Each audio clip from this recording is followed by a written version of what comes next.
Namastê. Namastê, Carlos. Então, eu estou aqui hoje com o professor Carlos. A gente vai fazer o nosso podcast Boemia Espiritual, né? Então, a gente veio aqui em Niterói, no Instituto Mapadeva. Carlos é um irmão já há muitos anos que a gente caminha junto. E tem uma história muito bonita, assim, também da relação dele com o professor, quando ele começou no yoga, as conversas que ele teve com o professor, o que o professor pôde ajudar. Eu sei, lógico, né, do amor e do carinho e da admiração do Carlos pelo professor e do professor pelo Carlos, né? Então o professor assistiu algumas palestras. Eu lembro daquela lá no Centro Sai Baba, né? Sim. De Niterói. E o professor ficou muito impressionado assim, com o Carlos, a maneira que ele passou ali os ensinamentos. Então, Carlos, conta um pouquinho assim, a gente está aqui hoje no Instituto Mapadeva, né? Como é que começou a sua caminhada dentro do yoga? Você já vinha de outras terapias também, né? Então, namastê. Namastê. A minha caminhada no yoga inicia pela filosofia. Antes de conhecer a Hatha Yoga, que geralmente é a porta de entrada da maioria das pessoas, eu entrei pela filosofia. Me interessei pela filosofia oriental, né, Bhagavad Gita, o Dhammapada, que é um texto budista muito interessante. E foi uma época que a minha vida também estava se direcionando para trabalhar com terapias naturais, como Reiki, florais de Bach. Então eu investi muito nesses cursos. Um tempo depois abri um espaço onde eu atendia pessoas com Reiki, com florais, que são terapias que eu adoro, indico para todo mundo. Mas percebia que as pessoas vinham, se beneficiavam muito e de alguma maneira, um tempo depois, precisavam novamente, né, manifestavam o mesmo sintoma, a mesma dificuldade. Então eu comecei a atentar para a Hatha Yoga como uma possibilidade de eu oferecer um serviço aonde eu poderia, através dele, estar compartilhando permanentemente a filosofia da yoga, compreendendo que a filosofia da yoga traz uma transformação da mente, onde aquilo que são as causas dos desequilíbrios, né, começa a se reorganizar, começa a se transformar, e foi uma decisão muito feliz. Né? Já são quase 10 anos, que é um pouquinho menos do que o tempo que a gente se conhece, né? Já são quase 10 anos dando aula de Hatha Yoga, tem alunos seguindo com a gente há 10 anos, e esses alunos narram grandes transformações no nível mental, emocional, né? Uma consequente melhora de qualidade de vida, né? Melhoras relevantes em relação a problemas de saúde, sempre acompanhado por médicos, claro. Né? Então eu estou podendo comprovar hoje, através da minha atividade, por exemplo, que os livros do seu avô, como Yoga para Nervosos, Autoperfeição, revelam grandes verdades. Se a gente realmente conseguir transformar a nossa maneira de pensar, de sentir, buscando implementar mesmo na nossa vida ética os princípios do yoga, o nosso corpo se transforma, as nossas relações se transformam, a nossa vida se transforma. Que legal. E eu lembro assim, uma das coisas que eu admiro muito no Carlos também é o quanto ele estuda, se dedica e ensina muito bem, e também a memória, né? Sim. O Carlos tem uma memória privilegiada. E eu lembro que você sempre comenta assim, de alguns encontros, né? Logo no início, as primeiras vezes que você viu o professor, que você foi conversar, assim, quando você primeiro soube do professor, né? Onde você ouviu falar do professor, quando você conseguiu primeira vez se aproximar dele, perguntar alguma coisa, você lembra? Sim, lembro. Eu lembro muito bem. Eu lembro muito bem porque eu conheço o professor, te conheço a partir da organização Sai Baba.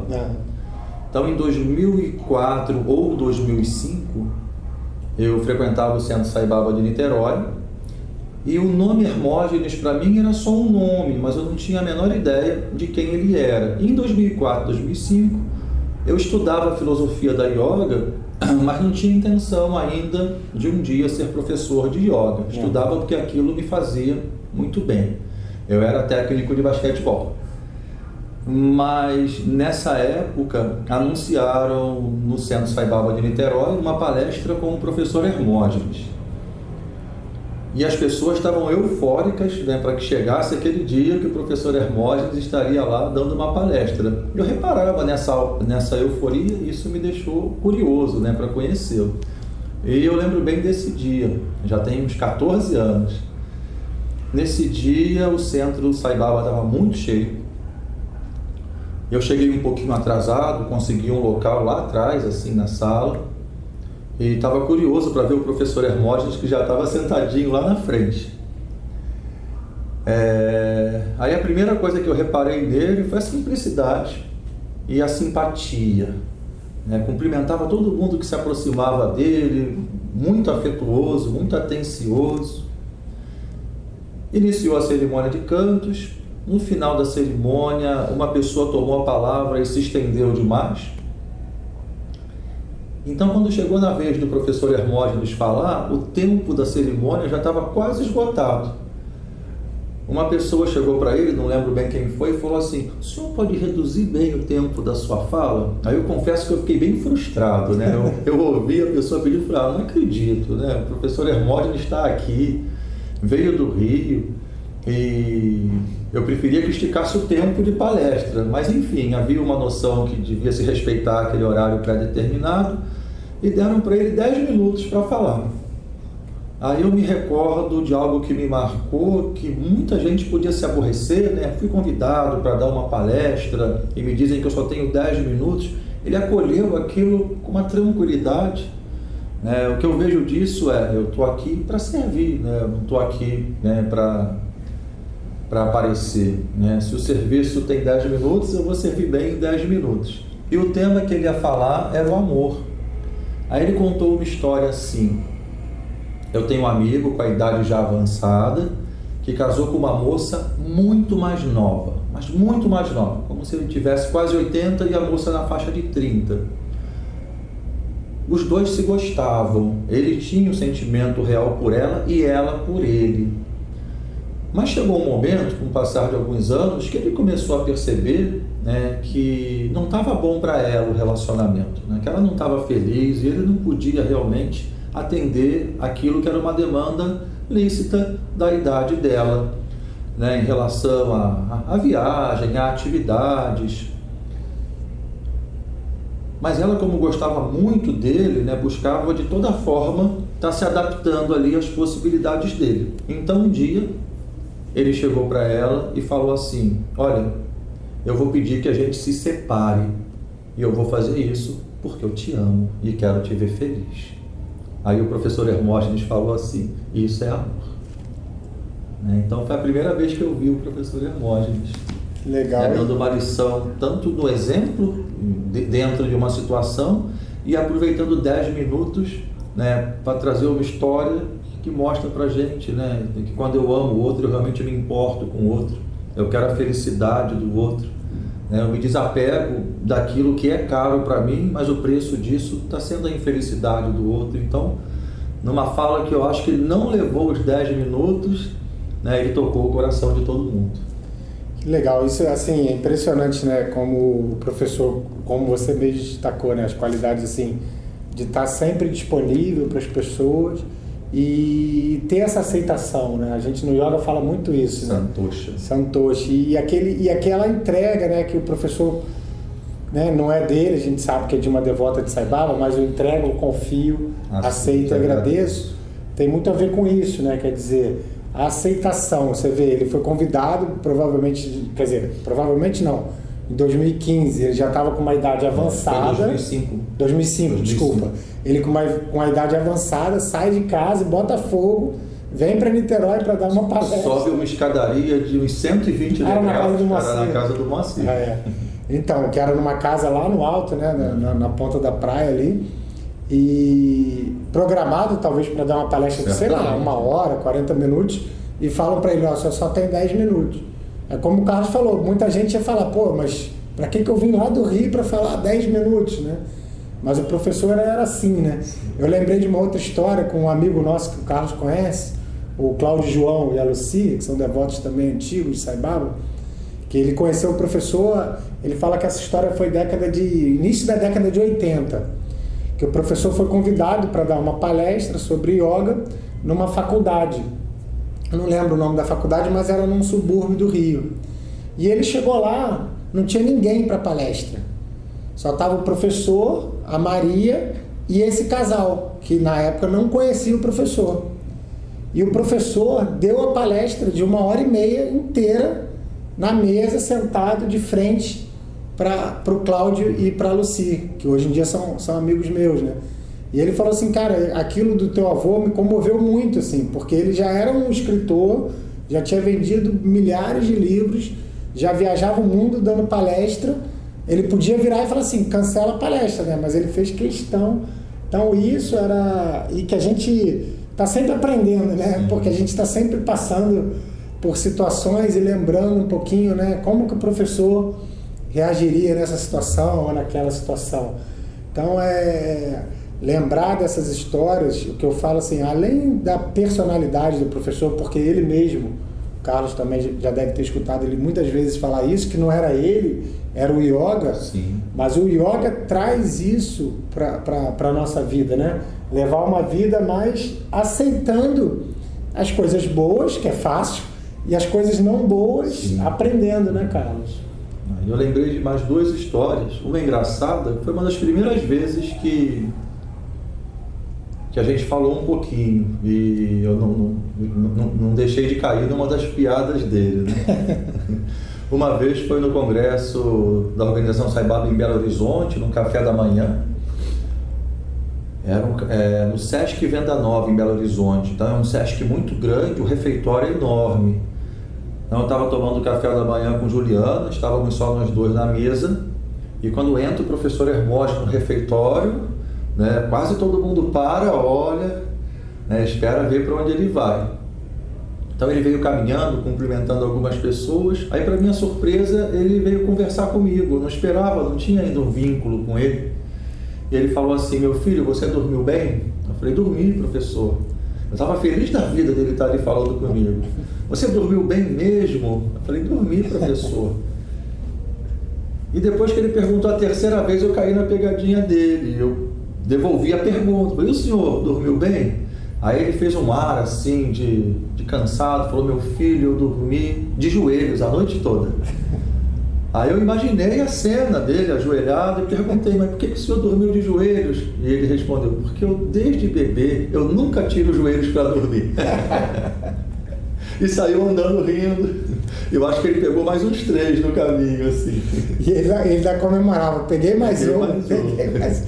O professor tinha isso também, né, Carlos? É outra marca muito forte, sim, do professor, mostrar que o caminho espiritual não deve ser um caminho triste, solitário ou fechado. Isso é muito, muito importante, assim. Eu penso muito nisso. Às vezes, quando a gente entra, né, e a gente é mais jovem e se apaixona, a gente tem a tendência mesmo que meio que se isolar do mundo, se isolar das pessoas.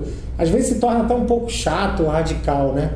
Mas eu acho que quando a gente vai amadurecendo e respeitando as outras pessoas e respeitando a escolha de todo mundo, o caminho era o que o professor mostrava, assim, era viver uma vida espiritual, mas no mundo, com as pessoas, se divertindo, brincando, sendo feliz, né? Sim. Acho que é essa que é a nossa busca, né? Tem um ensinamento do Swami Vivekananda, que ele diz assim, o primeiro indício que a espiritualidade chegou para você é a felicidade.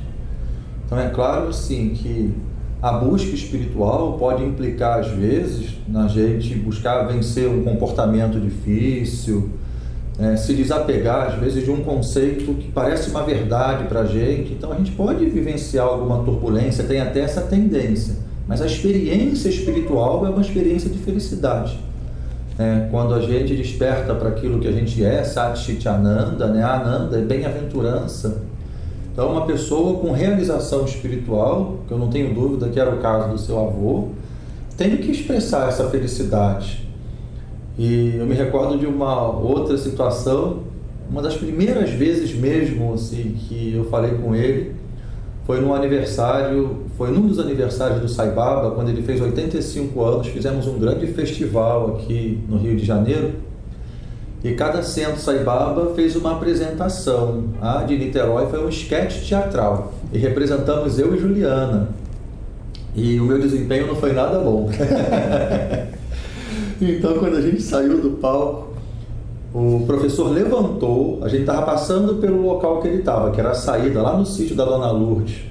Ele levantou e falou, meu filho, você está de parabéns, foi ótimo. Aí eu olhei para ele e falei, professor, lembra daquele Yama, Satya, falar sempre a verdade? Aí ele, lembro, meu filho, mas você lembra que a rinça, a verdade às vezes pode machucar. E falou rindo. O professor, era engraçado que ele às vezes dava um ensinamento assim, né, brincando. Eu e Carlos, a gente tem muita coisa parecida, né? Que a gente canta mal, a gente dança mal, isso todo mundo já sabe, né? Itamar e Itapior. A dupla sertaneja. Eu tenho inclusive umas imagens boas de vocês dançando, dança circular em retiro, né? E não. Eu podia até dar uma encaixada nesse vídeo, o que vocês acham? Quando eu for fazer o contrato com você e assinar, vai ter uma cláusula que esses vídeos não vão ser mostrados. Mas aí eu lembrei dessa história, o professor, já mais no final da vida, né? Aí eu ia para casa dele, ele já na cadeira de roda, eu ficava dando volta ali no quarteirão e cantando os mantras e as músicas de Sai Baba e tal. E aí chegava uma hora que ele falava assim, meu filho, isso quando é cantado é tão bonito. Então ele brincava, mas ele falava, né? E aí tinha uma hora que ele falava assim, tá bom, vamos ficar em silêncio. Então, o professor, ele tinha esse dom, assim, às vezes de uma piada, né, de uma brincadeira, trazer uma reflexão, Sim. trazer... E eu acho que é o que o Carlos falou desse pensamento do Vivekananda, se a gente for ver os mestres, todos eles ensinam através de parábolas, de brincadeiras, de amor. Uma coisa que incomodou o professor, eu já falei isso uma vez, durante alguns anos, é que todas as fotos de Jesus, por exemplo, era Jesus na cruz, né? Sofrendo, pingando sangue. E aí o professor falava, Jesus não era isso, né? Jesus era felicidade, com certeza. Sim. Devia ter ele com as criancinhas, brincando, sorrindo, né? Hoje já existe algumas imagens, né? Já existe umas pinturas legais. Mas antigamente era uma coisa muito do sofrimento de Jesus, né? Então a gente vê, eu concordo, assim, a pessoa quanto mais... Porque o yoga, né, Carlos, eu sinto muito isso, é um caminho espiritual, é um caminho de uma reconexão, de um autoconhecimento. E se a gente está procurando se reconectar, se autoconhecer com Deus, com a divindade ou com a consciência, como cada um gosta de chamar, cada vez a gente tem que estar mais feliz. Essa felicidade verdadeira tem que aumentar e não diminuir, né? Então acho que a gente quebra um pouco assim. Uma coisa que me chamou a atenção quando eu comecei a ouvir falar sobre o professor Hermógenes, quando eu comecei a conviver com pessoas que convivem mesmo íntimas do professor Hermógenes, é que eram muito recorrentes essas histórias engraçadas com ele. E às vezes falava-se mais sobre isso do que um ensinamento que ele deu numa palestra, e não foram poucos ensinamentos e preciosos. E isso me gerava lá atrás alguma estranheza, mas depois eu fui ver a preciosidade disso. O que todo mundo mais deseja nessa existência é ser feliz, não tenho dúvida, né? Por trás dos nossos projetos, sonhos, planos, né, tá a busca pela felicidade. Então o professor Hermógenes, como um grande professor de yoga, ele era o exemplo vivo que a yoga realmente propicia essa felicidade, porque mesmo passando por desafios, provações, imprevistos, estados de saúde difíceis, ele estava sempre de bom humor. Um dos primeiros ensinamentos, se não foi o primeiro que eu recebi diretamente dele, foi no casamento do Cláudio e da Lívia. Uhum. Chegou um momento que a gente saiu do salão, tinha um jardim bem bonito no local do casamento, e conversamos um pouquinho. Aí eu aproveitei, eu acho que foi a primeira vez que eu conversei com o professor Hermógenes. Aí eu aproveitei para fazer uma pergunta para ele. E eu fiz uma pergunta que durou uns 2 minutos.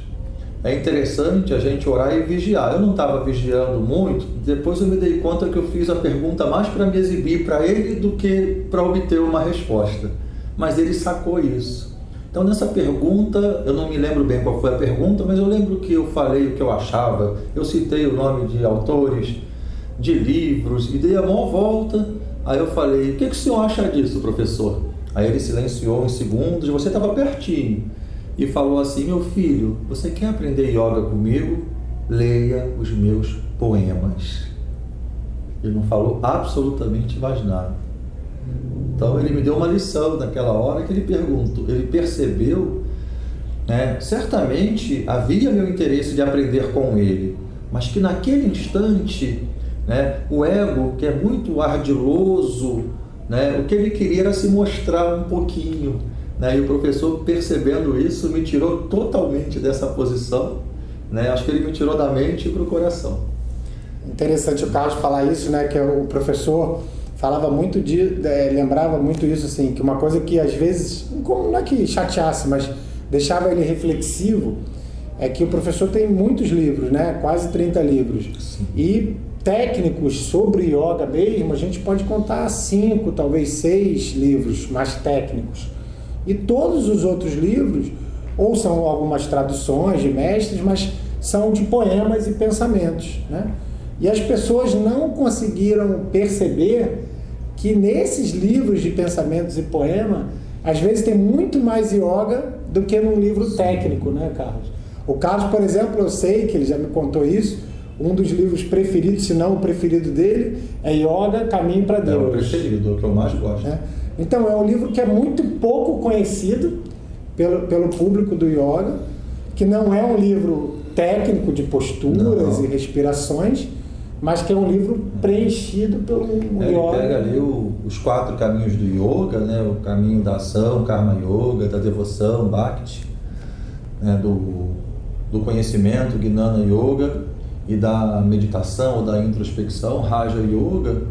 E ele faz uma leitura muito interessante, e isso me fez muito bem há alguns anos, porque ele pega o Evangelho de Jesus e mostra que, ensinando o Evangelho, Jesus fala sobre, por exemplo, ou é Paulo, né, mas representando Jesus, fala: a fé sem obras é morta, né? Então está falando de Karma Yoga, né? A gente tem que agir, colocar em ação, né? Amar a Deus, né, com toda a sua mente, com toda a sua alma, com toda a sua vontade, Bhakti Yoga, né? Conheça a verdade, ela vos libertará, Gnana Yoga. Então o professor mostra de uma forma muito simples, principalmente através de poesia, pensamentos. Nesse livro os textos são muito curtinhos, que a sabedoria do yoga, isso é, o Sanatana Dharma, a eterna verdade, a eterna lei, está por trás e a base de todas as tradições.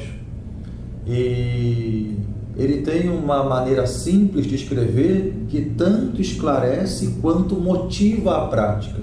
A impressão que eu tenho é que à medida que a gente vai lendo Hermógenes, a transformação vai se dando, né, automaticamente, e ele tem essa habilidade incrível de perceber aquilo que é a essência do ensinamento, e ele é muito querido por católicos, por Vaishnavas, Hare Krishnas, por budistas, né, por yogis, por devotos de vários mestres indianos, por filósofos que nem têm ligação com uma tradição espiritual. Então o valor da leitura do professor é inestimável. Isso é outra coisa que o professor tem, né, deixou pra gente de grande valor, né? Mostrar que o yoga não é só para os indianos, né? Lógico, a gente tem toda a nossa reverência à Índia, aos Vedas, às escrituras, que é muito importante, a gente estuda, a gente pratica, mas você não precisa ser indiano ou hindu para praticar yoga, você não precisa gostar de Shiva. Vocês acham que esses livros eram provocações no sentido de contextualizar com a nossa cultura, né? Porque falar do Evangelho num livro de yoga, eu acho que o professor foi para contextualizar o ocidental, né? Sem dúvida, eu acho que assim, ele foi muito inteligente, né?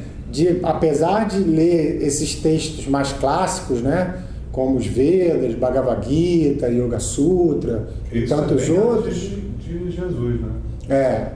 Essa cultura é muitos anos. Só para contextualizar aqui para a audiência, que isso, como é muito antes de Jesus, né, a contextualização dos conceitos da yoga no mundo moderno, né, no final da década, né, as décadas de 80, 90, né, e o ingresso do ano 2000, né, nessa cultura, né, essa escrita dele era para propiciar talvez uma abertura maior para o ocidental, não? Com certeza, eu acho que essa foi uma coisa bem inteligente do professor, né? Ele sabia que morava num país, né, de maioria cristã, católica, e que ele viu ali, professor falava uma coisa muito bonita, que ele falava assim, que o Krishna do Bhagavad Gita devolveu o Cristo para a vida dele.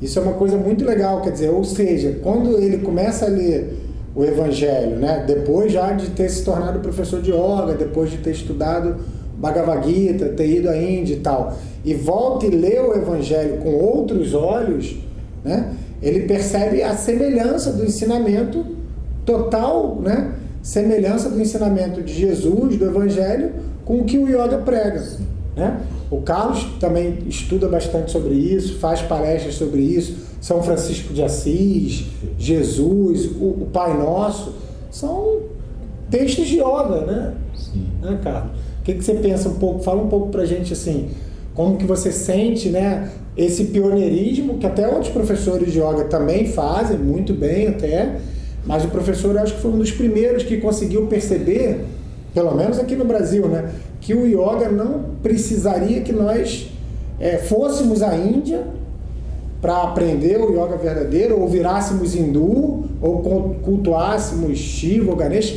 Não que tenha nada de errado, quem gosta, ótimo. Mas tem gente que se identifica mais com a imagem de Jesus do que de Ganesha ou de Shiva, e vai praticar.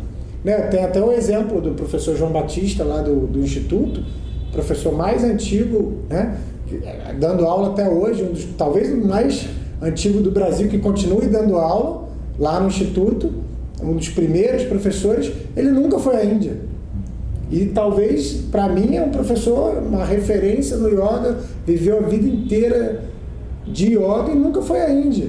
E é até católico, frequenta a missa, então não existe essa barreira. E o professor foi muito feliz, né? E o Carlos faz esse estudo também. Eu já assisti a palestra sobre São Francisco de Assis, né, Carlos? Sim. Primeiro sobre o professor João, eu outro dia falei num evento lá no Instituto, mas eu volto a sugerir. Eu acho legal uma pesquisa, o tempo que ele tem de professor de yoga, o número de aulas que ele dá todos os dias, que eu acho que ele vai para o Guinness Book. Provavelmente. Acho mesmo, eu acho que ele deve ser o professor de yoga do mundo, certamente é um dos que tem mais horas de aulas dadas ininterruptamente. É verdade. Isso e é de uma energia impressionante. É de uma energia impressionante. O João deve estar com 83, 84 e continua dando várias aulas por dia. Ele mora aqui em Niterói, eu encontro com ele de 2 em 2 semanas, assim. Mas voltando no ponto que a gente estava, eu gosto muito de uma imagem que mostra um aquário, né, cheio de água com um peixinho dentro, e está escrito assim, religião. E depois o oceano, né, e o peixinho no oceano, escrito espiritualidade. Né? Então a gente pode imaginar as religiões como aquários, né, com a mesma água dentro, mas parece que tem uma limitação ali, né, na forma de interpretar os ensinamentos, das práticas. E eu acho que o objetivo da religião, elas são muito importantes. O Sai Baba chega a falar assim, é muito feliz quem nasce dentro de uma religião, mas quem morre preso a essa religião não é feliz, né? Não entendeu o objetivo. Então o objetivo da religião é a experiência espiritual. E eu acredito que todas as religiões ofereçam métodos para que a gente tenha a mesma experiência espiritual. Mas depois que eu tenho essa experiência espiritual, eu compreendo isso com facilidade. Então eu acredito que tenha sido isso que aconteceu com o professor Hermógenes. Como ele era alguém, né, realmente cheio de realização, né, de experiência, ele viu com facilidade, né, que isso que a yoga facilita, né, o aquietar a mente para que a gente possa se perceber numa dimensão mais profunda, que não se limita ao que a mente pensa, ao que os sentidos percebem, ao que o corpo sente. Depois que ele começou a ter essa experiência, eu acredito que ele tenha visto com facilidade no Evangelho de Jesus, nos Sutras do Buda, né, e muitas outras escrituras que ele também comentou, né, que no final das contas são caminhos, né, para que a gente desenvolva essa habilidade de aquietar a mente, se desidentificar com esse corpo e perceber aquilo que é a base disso tudo, o ser espiritual. Então, eu não acho que foi uma provocação, mas eu acho que de forma genial ele conseguiu contextualizar bem o que é yoga. Yoga é união com Deus, né? E existem muitos caminhos para que a gente obtenha essa união. né? Jesus obteve essa união, os ensinamentos dele hoje são conhecidos como o cristianismo, o Buda idem, ou Siddhartha Gautama, e os ensinamentos dele ficaram conhecidos como a doutrina do budismo. E o professor Hermógenes foi uma das pessoas que ajudou a revelar isso para a gente.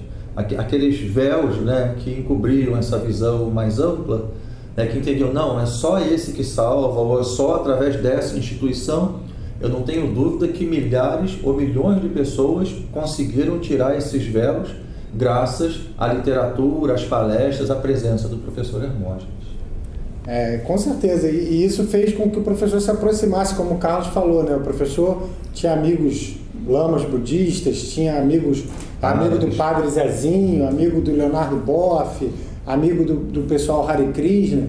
Então fez com que abrisse as portas e ele pudesse levar o yoga para essas pessoas e tocasse o coração dentro da fé daquela pessoa mesmo, né? Sai Baba fala isso também.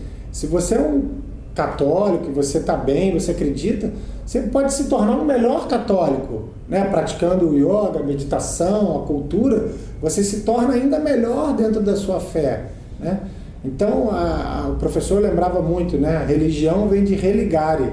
Religare é uma reconexão, é a palavra yoga, união, tem o mesmo significado.